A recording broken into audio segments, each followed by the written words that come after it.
You ever watch a movie from, like, the 1940s? Oh yeah, LJ, all the time. Can't get enough of the magnificent Amberson. There's one thing that you'll find really similar in basically all of those movies.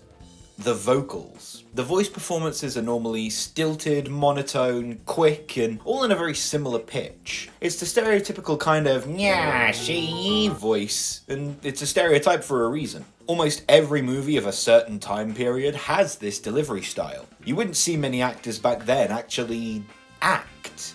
Well, we'll even things up by making the streets bigger. Automobiles will carry our streets clear out to the county line.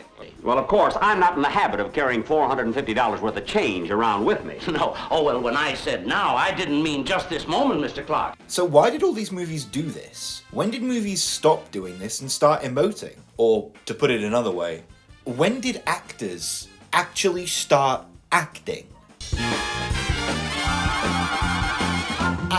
Act. There's too many acts in this script. Might as well use the magnificent Ambersons for my example then. I mean, we're here now. Orson Welles was riding high after his critically acclaimed success, Citizen Kane. Welles himself is a really interesting presence in film history, and one day maybe we'll discuss his life, but for now, let's move on. The Magnificent Ambersons was released a year after Citizen Kane by RKO, or to give them their full name, RKO Radio Pictures. The talkies were still quite new, and directors were still learning how to actually direct actors for films. As such, they took inspiration for what a movie should sound like from radio plays and theatre performances. The voice affect most people do in these movies is sometimes referred to as a mid-Atlantic accent, and it was very common in 19th century theatre, a vocal delivery that was designed to be clear and understandable from anywhere in the room. This accent and cadence was adapted for film as soon as they started using voices at all. I mean, if you were all of a sudden in charge of directing somebody's voice in a movie, wouldn't you default to what works for other mediums? There is, of course, another big thing that influenced vocal performances: the technology itself. Microphones were incredibly limited back then, and as such, actors were encouraged not to perform in a way that would compromise the already low quality of microphones. This led to the pitch that most actors speak their lines in. It's a cultural, technical, and linguistic cocktail of reasons that lead to the iconic and instantly recognizable old-timey speak. Yeah, see? Don't you understand what we gotta get through here, boy? You know the kind. I'm gonna stop. However, that's only half the story. The other half comes in when we discuss Marlon Brando, the 1950s, and one film in particular, On the Waterfront. The 50s brought in a whole new culture in the States. With the post-war boom, more families had disposable income to watch movies with. Plus, throughout the decade, the percentage of homes with a television shot from 20% at the start to 90% at the end. That's incredible growth, and it meant that the audience to watch movies and shows was growing at a pace that they really couldn't keep up with. Something needed to change to match the huge influx of people who were suddenly watching movies.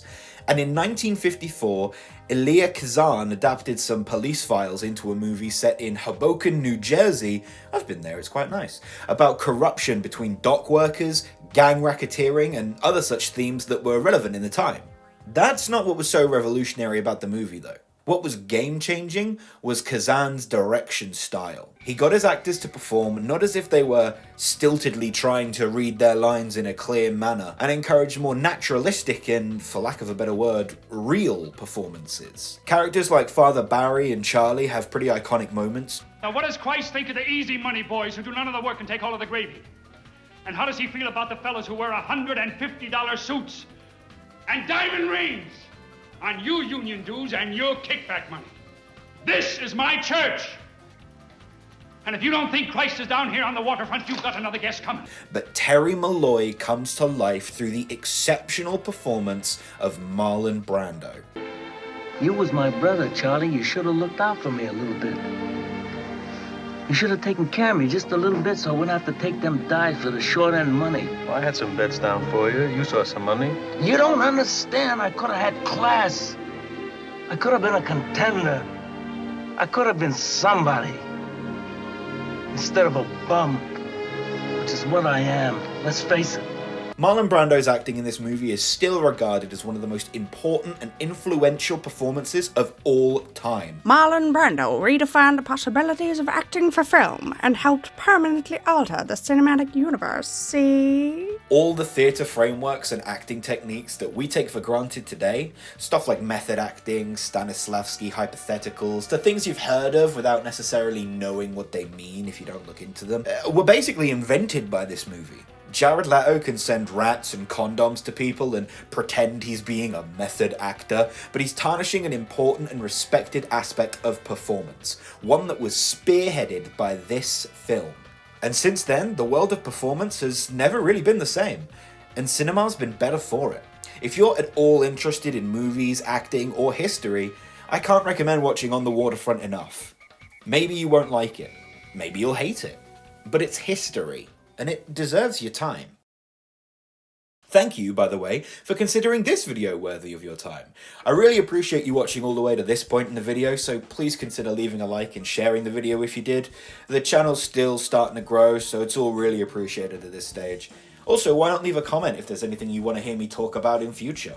I'm currently doing a series where I'm making my own short film this year, but in terms of other LJ videos, please let me know. Special shout out goes to Amy for reading the critical consensus quote. Thank you very much for that. I didn't ask her to do it in that voice, she just did it when I told her what the video was about, so I think that kind of proves my point. And also shout out to my friend Samuel, who also gave me a reading for the line, but well, you know, after hearing her do that voice, it fit perfectly. And I appreciate you both. Subscribe for more videos on whatever topics I decide to cover next, and I'll see you next time.